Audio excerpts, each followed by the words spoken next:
Have you ever wondered how you are going to make that massive life changing shift and finally find the freedom that you are looking for? Well, in today's episode, we are answering that exact question, and it's not quite the answer that you think it's going to be. Welcome back to Becoming Unbound. I'm Carly Butler, and this podcast is all about breaking free of old scripts, old patterns, and finding a new style of life or writing your own script and moving closer to that version of freedom. Now, in this episode, we talk about getting there, but it's in this kind of unconventional way where it turns out Adam and I talk about how pouring more attention into yourself, getting to know yourself, and ultimately turning that love that you've been pouring out to your job, your child, your family, all these different things is actually all about turning it in towards yourself and then being able to go out in the world and find that purpose, become more aligned with your version of freedom. Adam is a relationship counselor, a coach, and an author of the Amazon best-selling book, Lessons on Love. So he helps everyone sort of turn that lens inward and really figure out what it means to live a life a little bit more on purpose and a whole lot more unbound. So, friends, stick around to the end because we are going to uncover some of the really beautiful ways that you can break those old scripts, write something new for yourself, and it doesn't always look like the way you thought it was going to be. So, grab a cup of tea, grab a notebook, and let's dive in.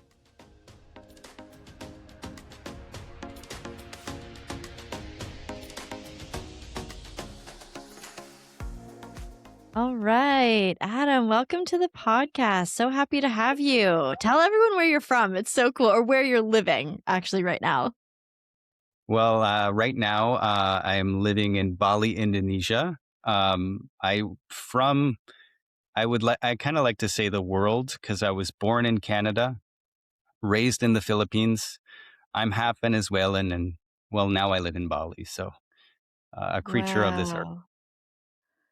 Amazing. That's beautiful. Why don't you tell us a little bit about your story? We connected through a mutual friend, which was really, really beautiful. I feel like we've been on really similar paths of freedom, of breaking free from something that wasn't serving us anymore. But could you tell us maybe that moment that led up to that moment where you were like, ooh, something needs to change? And in that, kind of tell us your story, weave it in there a little bit. Hmm.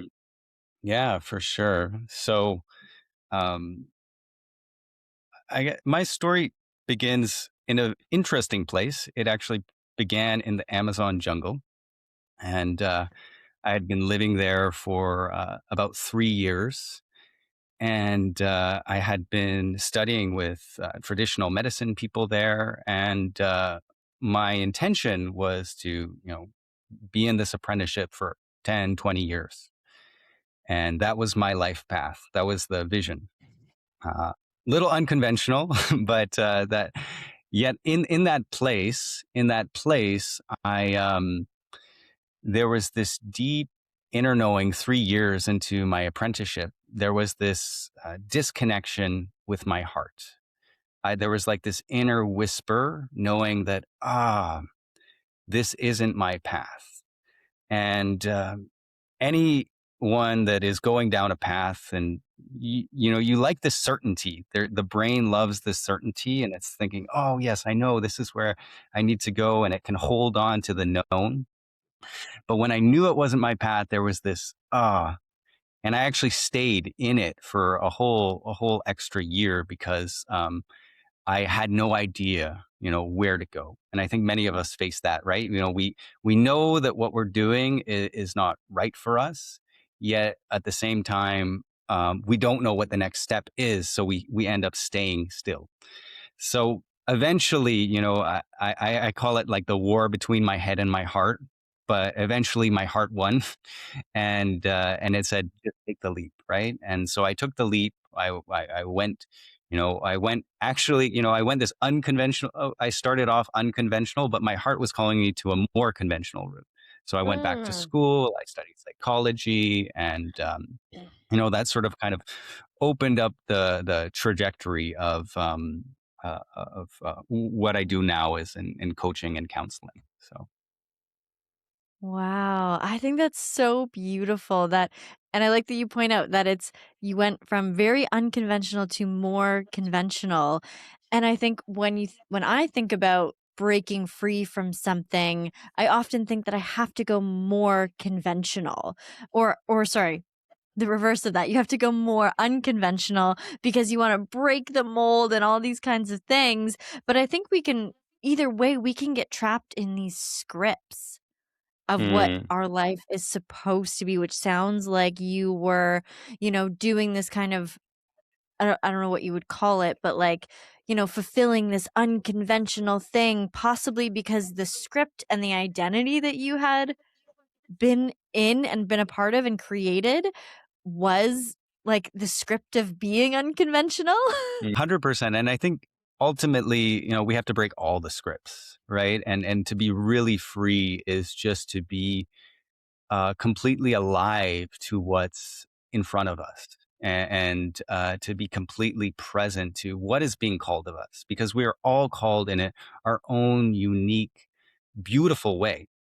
And that takes a real deep listening to the moment, listening to the presence, and listening to that inner wisdom within that is guiding us where we need to go. And sometimes that's an unconventional route. Sometimes it's more conventional.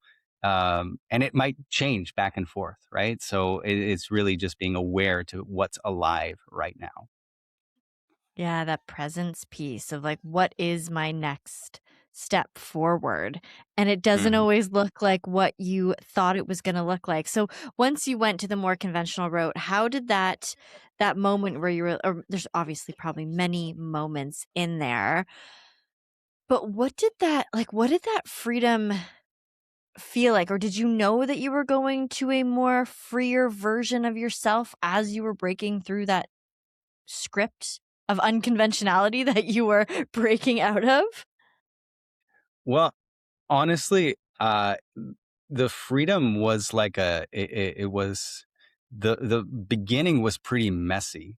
I think that sometimes when we're letting go of something, there is a death that is happening. So like an old part of us is dying, and death isn't always comfortable, right? It's not always smooth, right? So when I made that leap into the unknown, there was a dying part. There was like a loss of an old me.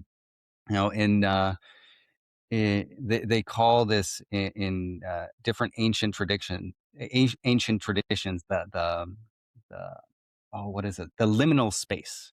So this is the in between space when an old part of you is dying, when a new part of you is actually being reborn. But there's this unknown space where it's like you're actually being reformed.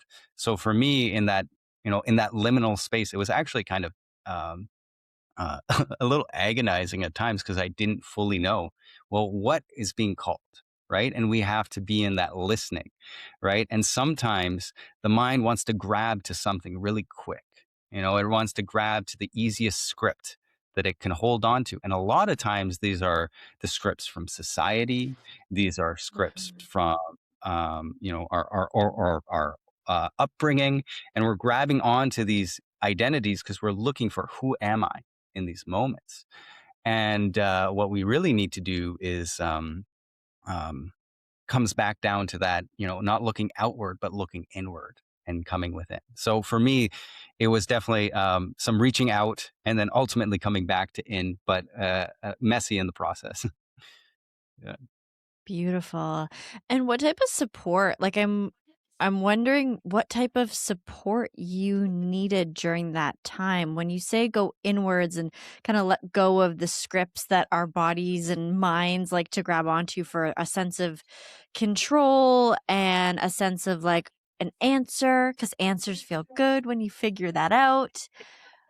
And maybe there's in that process of grieving that old part of yourself, what did you turn to people? Did you turn to therapy? Did you get, did you call in a psychic? Like, what did you use as terms of like support in that time? Because I think that is Eh, a crucial time where things can feel dark and confusing, and like grief is a heck of an emotion. yeah, well, I would say all of the above, right? All of the Okay. above. For me, I really, I mean, I'm a holistic counselor and coach, right? So I look at, we are our, we are physical beings, we're mental beings, we're emotional beings, we're spiritual beings, and these are, all different parts that need to be nurtured, right? And for me, in these times when the old part is dying, probably the most important of those is that spiritual anchor because it's this higher wisdom. It's this part that is connected to something bigger than ourselves. So whatever spiritual is for you, that could be nature, that could be the universe, it could be God, however you want to look at it, but just something bigger than us, right? Because a lot of times when we're in our problems, it's we're this small self, right, meeting this problem, and but when we can reach to that bigger self, which we are ultimately all connected to, this limitless self, and that's real freedom, and we are connected to that. So for me in that point, it was like really dialing in that my different spiritual practices, meditation, and like turning within, prayer, connecting with communities also has been important and supportive and different people because we are not in this alone, and so uh, we need to have enough vulnerability to open up to others because sometimes when we're going through challenging situations, sometimes the greatest thing we can do is open up to others and ask for that support because we don't need to do it alone. We're actually not meant to. Wow, it's beautiful that you pointed that out because, yeah, I think saying the thing out loud, like that's one of the things that I would say you got to start doing is to say the thing that is feeling uncomfy or is feeling like, yeah, I think I want to, leave that job or leave that city that I'm living in. And the sooner you start telling people that feel safe, then the more actualized your dream of freedom or this new path that you're carving for yourself becomes. It becomes more and more real.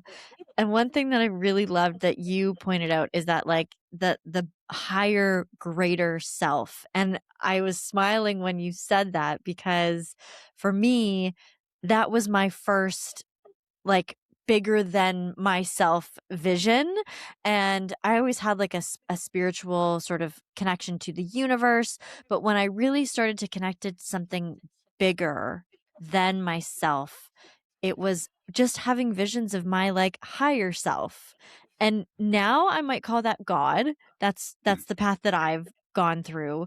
But I started just thinking like what is my higher self? Like how can she guide me? If I look to who she is and what she's doing and what she looks like and like her essence, like what is that thing? Cuz she's bigger and greater than me and she's guiding me on a path that like I don't even know. And I think for listeners, if the like if a faith isn't there for you and the spiritual practice doesn't quite anchor in, it could just be like the highest version of you. And that's so cool because it's personal and it's for you, but it's bigger than you. So I love that you said that. So Adam, now that you are a coach, you're helping people walk this path. You're doing a lot of the helping people do what like the work really.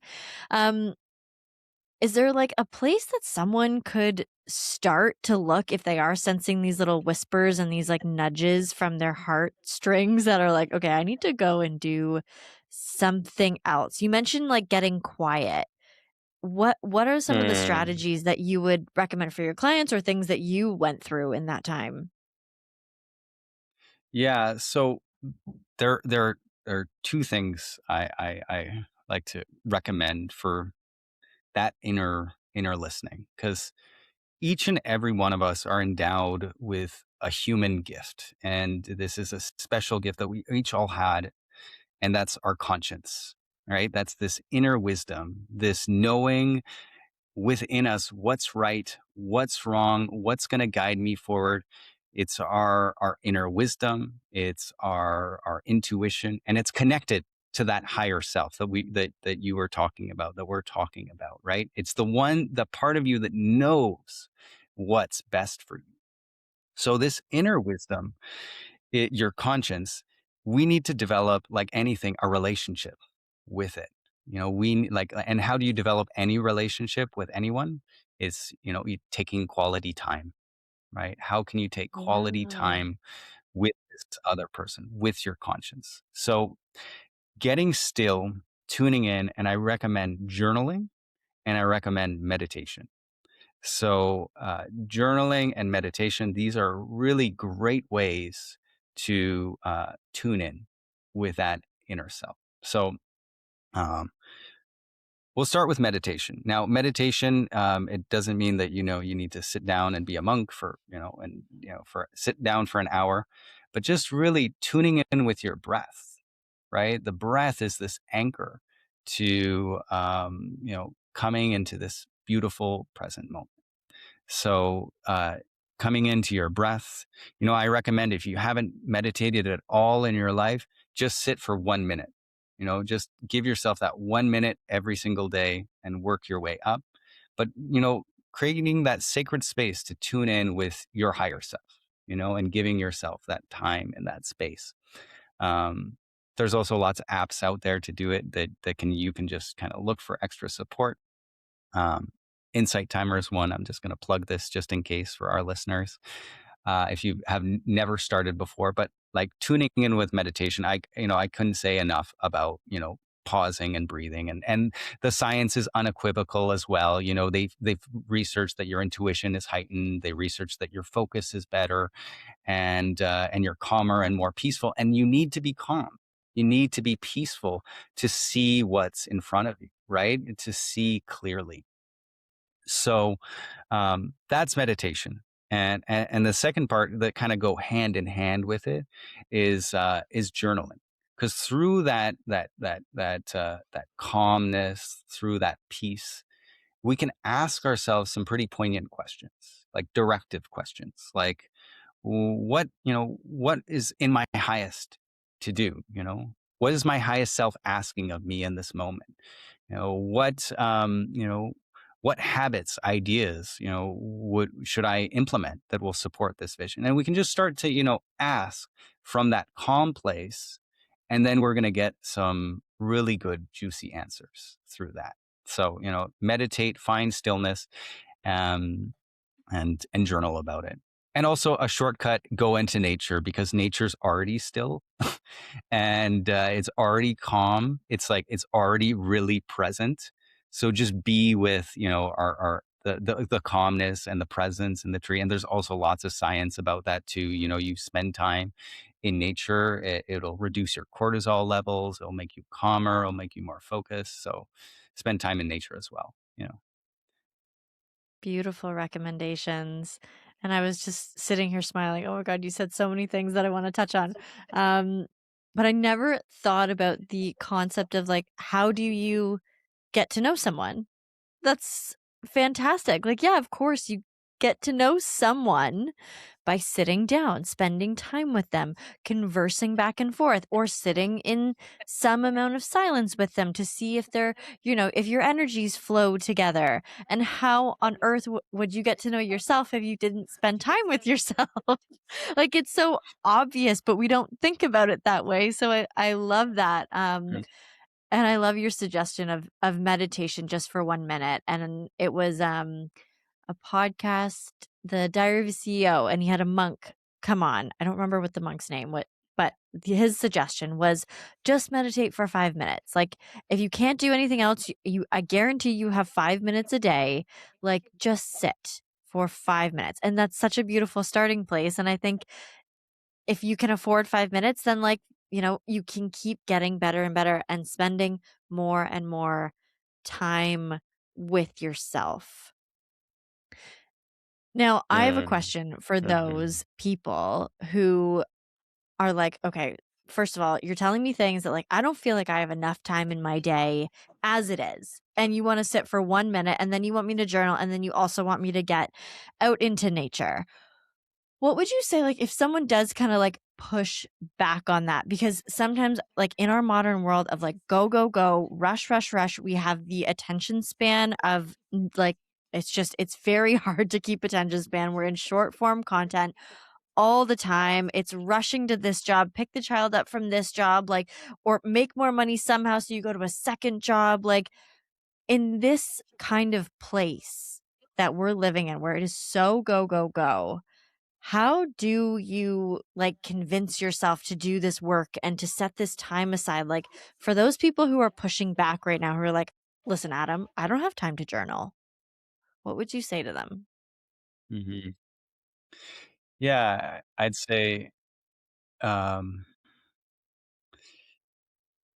well, one thing, when you were talking about the meditation, the thing that comes to mind is there's this uh, Zen saying, and it says everyone should meditate for 30 minutes a day. If you don't have 30 minutes, you should meditate for an hour. Yeah. So the idea is that you'll actually make your time back because we're a lot of times when we're in this rushing mode, we're doing this, we're doing that, and we actually miss so many things. And we're actually, say you're, meditating will make you more peaceful, and so you'll be less likely to have that argument with your partner or your kid because you're, you're able to self regulate, and so you're going to save an hour there.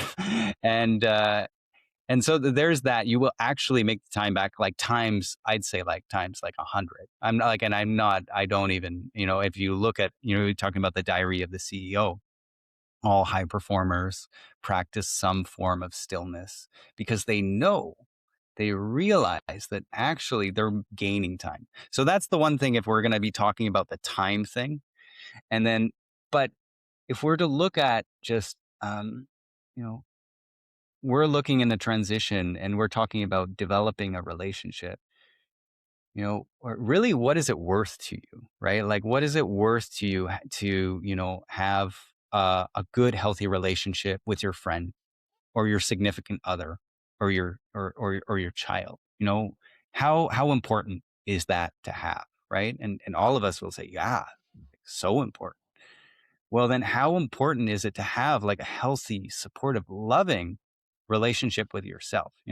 So many of us, you talked about, we're going out here and a lot of times we're giving in so many places, but like, how about turning back and giving to yourself, turning within, loving yourself, right? Really, because you deserve that. I mean, you give to so many other people. It's time to go within to tend to your inner garden so that you can actually even give more. Like, that's the thing. It's like these things, they seem like, they're taking away, but they're actually like investments, like you're taking away money now, but it's actually going to multiply by so much. And you just have to keep investing bit by bit, little bit a day. And we talked, I said, the monk said 5 minutes. I said, just sit down for 1 minute, like, I mean, so we got 1 minute, Oh, that's beautiful. Yeah, it is. It's a slow investment. And I love that you're like reframing time because you might even find that if you do meditate and you do feel more peace and you are regulating better, then maybe you don't need so much mindless scrolling on your phone. And so you put down your phone a little bit more. And then all of a sudden you've gained back 15 minutes into your life because you're like, I don't really need that right now because I want to focus the energy on my job or on, on myself or something like that. I think those little moments where you dedicate that time to yourself is really beautiful. And it brings me to kind of the next thing that I wanted to talk to you about because we had talked about this before. And it's that relationship to self, but also like the love that you have for yourself. And you talked about this, like the self care and the turning inwards is really all about love.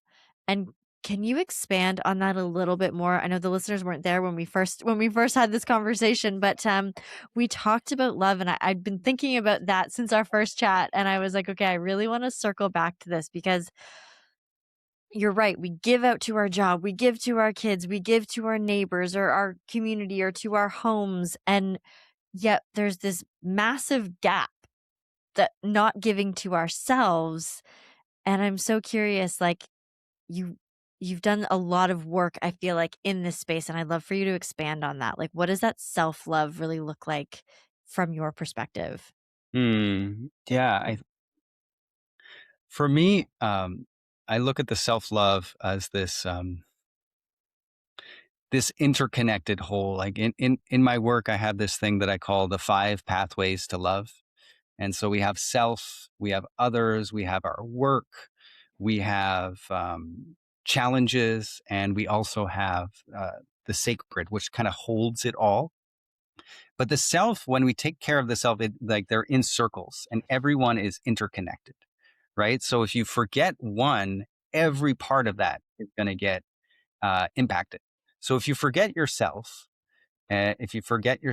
then you are going to, your relationships with others are going to be impacted. Your work's going to be impacted. So when we think of self love and self care and tending to that inner world, it's really like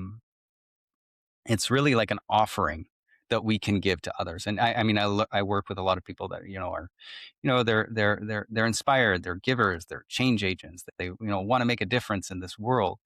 And sometimes, yeah, like you said, we can forget ourselves because we're so busy.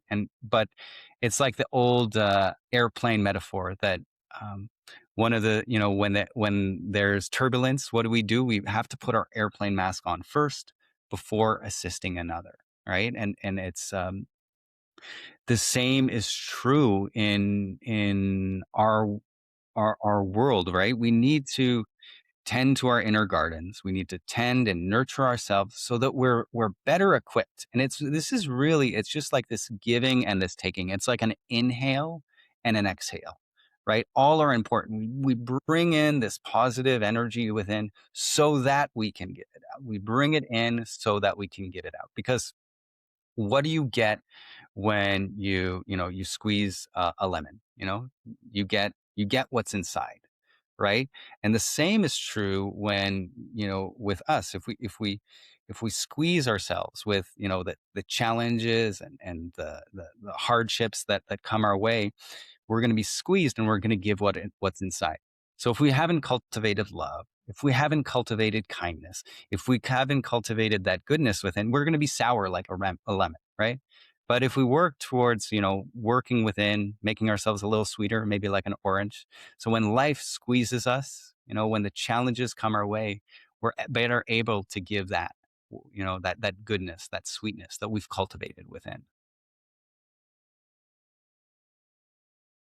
That's really fascinating that if and I can imagine like trying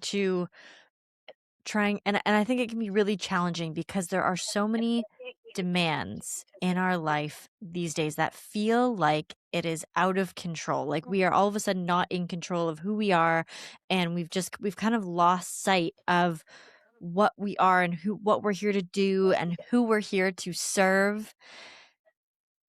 And I think I hear this from a lot of people, and I think there's this like, okay, well you haven't been a parent yet. And as I'm like describing this, like becoming unbound and free yourself from the scripts. And it's like, okay, well, you haven't been a parent. You haven't been sort of this. And I feel that pushback and I honor that and I see that. And I'm like, no, you're right. I don't have a lot of responsibilities. And as much grace as I can give myself, I feel like there's also like I would encourage any parent or someone who is giving themselves to something other than themselves, like, what does your child or your community think when you don't have yourself? When, like, your cup isn't full, how c what are you pouring into your child or into your family or into your community? Like, how is that going to play out? Is that serving anybody if you haven't taken the time to sort of, like, understand and serve yourself? Yeah, for sure. I think for me, in my own, I another little side story, where, I'm very, community oriented and, do a lot of, community work. And I was in a situation where I was, um, just giving and giving, doing a lot of doing a lot of activism. And, I was in a lot of different campaigns and different things, working towards justice and all that good stuff. And at the time, I had just been giving, giving, giving to the point when I was actually literally like, I burnt out, right? Yeah, I was, and to the point where I was, uh, I guess floored. They say that, if you don't listen, there's a saying that says, if you don't listen, well, life speaks to you in a whisper. And if you don't listen, then it might shout at you. And if you really don't listen, then the universe is going to hit you with the cosmic two by four. And so I got hit by a cosmic two by four, and a tree fell on me. And it actually, it put me down for about 2 months. And I was in bed, and I was forced to really contemplate, like, oh, wow, how did I get here? How did I get into this situation of just, and it came, and through that awareness, I realized, wow, I'm giving in depletion. I'm not fully, and it was actually what I was giving from, if I'm fully honest, it's like I was giving from this sense of not enough, right? It wasn't giving from a sense of fullness. It was giving from a sense of, I think a lot of giver can probably relate that, if, I was equating part of my worth, especially because it was part of an identity. It was part of a script that I was holding, right? And that, if I gave a lot, and I felt good about giving, and then when that was taken away, and um, who was I, right?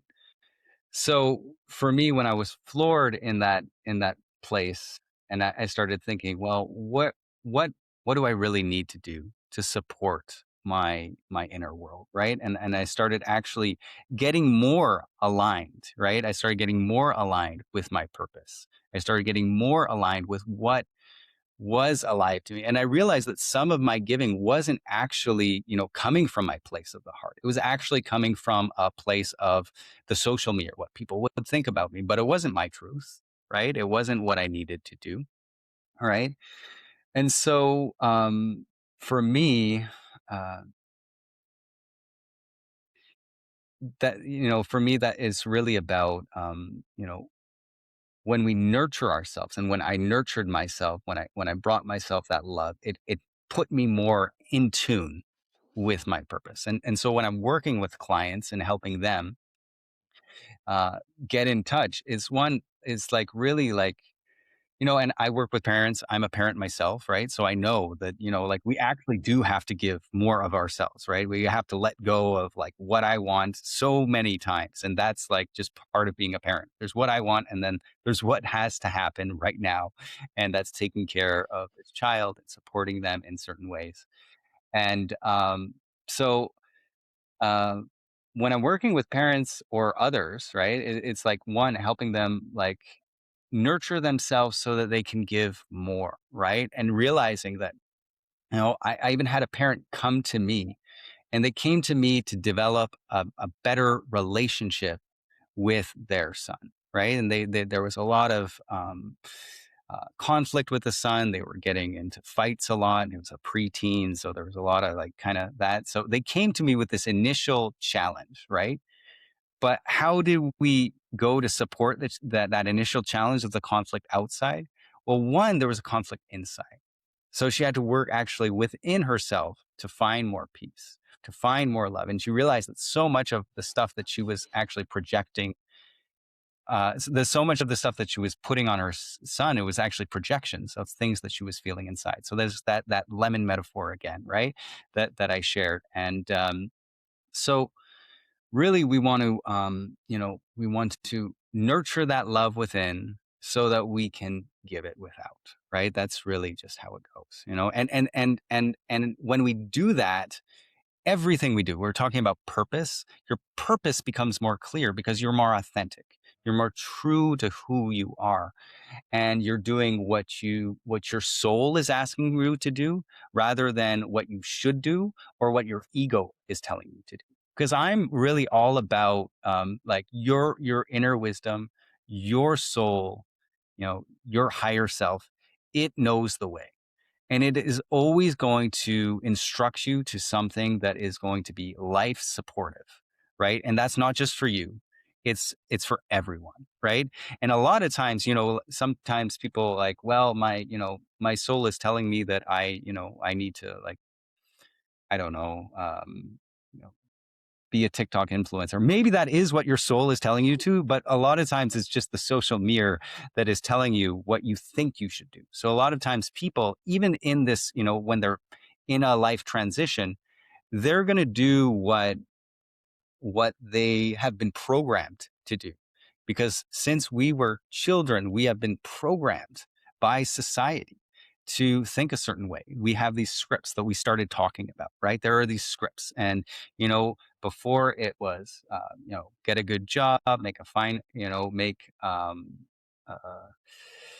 you know, have the white picket fence, and your three kids, and life is good. These are sort of some of the scripts, and we also do have a script that, now, like, a script is also to, like, um be a digital nomad and live anywhere, right? That's also a script that people just feel like that's the best thing in the world. But is it for you, right? Is it for your soul, right? So we have to tune in and really come back to that stillness that we were talking about right in the beginning. Yeah, those scripts, they get you. And yeah, you don't have to just because you're, becoming unbound and unsticking yourself from the old life. I'm like, nobody is telling you that you have to go out and create your own online business. Like, yes, there's value to that. And if that is your calling, I'm sure you will find it. But going out and being a content creator is not like for everyone. That doesn't necessarily have to be the next step to freedom. And I think that that's really just important to know because it could be something more mundane. Like, maybe you do just go back to school to be, a Mhm. plumber or an electrician, or maybe like that's how you're going to serve your community or the people around you. And I think it's so interesting that you brought up like the scripts of and Mhm. serving even when you felt like it wasn't for the actual cause, it was to help yourself feel better about how the world was going to view you. And I think in some of these first careers that we get Yeah. into or first, things that we do, sometimes those decisions are so based on those scripts that we have to start differentiating between like why am I doing this by getting quiet, getting in a relationship with yourself? Like, even I realized, oh my gosh, and exactly this ties exactly to where you are. I was going to go to Bali to be a yoga teacher and to be an instructor. And like that, I thought was going to be my path. And then once I sort of I changed directions and I was like, "Ooh, I think I wanted people to want me to be a yoga instructor because that was very cool. It was very nomady of me. It was very adventurous. If it was very spiritual, which was understood by people. And then all of a sudden I sort of took off the rose-colored glasses and I looked around and I was like, "Oh, I don't know if this identity belongs to me anymore." And it just shifted, but I started realizing that it wasn't about like what I wanted. It was about how I wanted others to view me. So I did not go and become a yoga instructor in Bali. Mm.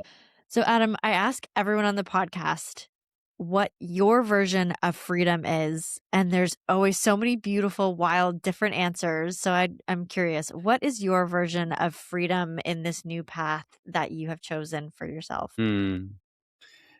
Yeah, well, for me, uh, freedom really comes down to, it's this inner game.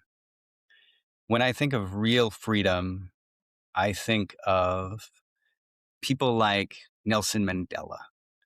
So here we have someone who is unjustly put in prison, and so many of his, external freedoms were taken from him, right?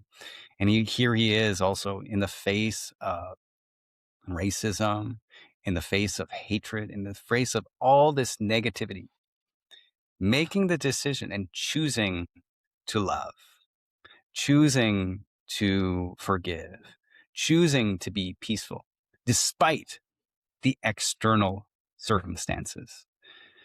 So for me, real freedom is this, it's this inner game, it's this inner world, because, there are days in life when it is going to be really sunny and it's going to be beautiful. And there are days when it is going to rain on our parade, right? And it's going to rain, and it's going to rain hard. But the question is, can we smile just the same, regardless of the sun or the rain? Because here is the thing: we all love the sun and we all love roses, but we ain't going to get the roses without the rain. So we need that. And freedom is knowing that. For me, it's really knowing that and finding that peace regardless of what is going on. And the beauty of this is that if we're in a life transition, if we're moving and we're moving, if we're stepping away and looking towards something else, we don't need to quit our job right now. We don't need to like actually be in that next thing to get to there. We can actually be free right this very moment. Right this very moment, we can be free. And it doesn't mean that we don't pursue it. It doesn't mean that we don't go towards what's calling at our soul, but it means that every step of the way we can be free. We don't have to like climb the summit and we get to some, goal and say, "Oh, now I'm here." Because the problem with that thinking is then, we're always looking for somewhere else. We're always looking for the next summit and the next horizon. And, as we know, the old adage, it's really about the journey. It's about the process. And the journey can be beautiful every step of the way, not just the summit. So, I love that. So important to keep in mind that, yeah, you can feel free exactly where you're at. And it could just look like using more of those tools like meditation and journaling to get yourself sort of through that journey. But that's really beautiful. Adam, if people want to know more about the work that you do, more of how you work with people, and what you've kind of been up to. Do you want to tell us a little bit about where people can find you and what you kind of offer? yeah, well, I think particularly for the conversation that we're having right now, I have like a couple of websites depending on your Okay. pathway. So if you want like a life transitions, like I think you're in this part of a life transition. I have a nice little guide called the purposeguide.com. It's called purposeguide.org. And you can find a little map there that'll kind of take you through your life transitions, some tools that will help you, some reflective prompts that will kind of guide you there. So I recommend you go there. If you're working with more of that inner critic, sort of self-love stuff, and also looking to deepen your relationships, lessonsonlove.org. Lessonsonlove.org. I have a book there, as well as some awesome resources where I take you through those 5 pathways to love that I spoke about earlier. So that's where you can find me. Beautiful. Thank you so much for all of your those little golden nuggets I call them of like wisdom, and hopefully they landed, and hopefully everyone can carve out 1 minute of time every day to do a 1 minute meditation and just sit down and start that relationship with yourself. I think that's a really really beautiful place to start, cuz how else do we get to know other people? Same way we need to do that for ourselves. All right, friends, I hope you enjoyed my conversation with Adam. That was so beautiful. And hopefully you can learn to take that 1 minute for yourself and pour a little bit more into your cup so that you could go and serve and find your purpose and find that freedom that you are looking for. All right, my friends, I will see you on the next episode. episode of Becoming Unbound.